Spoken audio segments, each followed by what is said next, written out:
Welcome back to the channel and don't forget to like, share and subscribe for more updates. Today we are explore logo branding tutorial in Photoshop. Create a new canvas with transparent background. Sketch your logo idea using the pen tool and fill shapes with flat brand colors. Add subtle gradient for depth if needed. Use smart objects for scalable logo elements.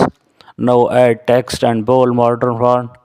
Apply bevel and emboss for light structures and place your logo mockup on paper or wall textures. Adjust tone using hue saturation. Save multiple colors variations for brand use. Export transparent PNG for delivery. Test logo visibility on light and dark background.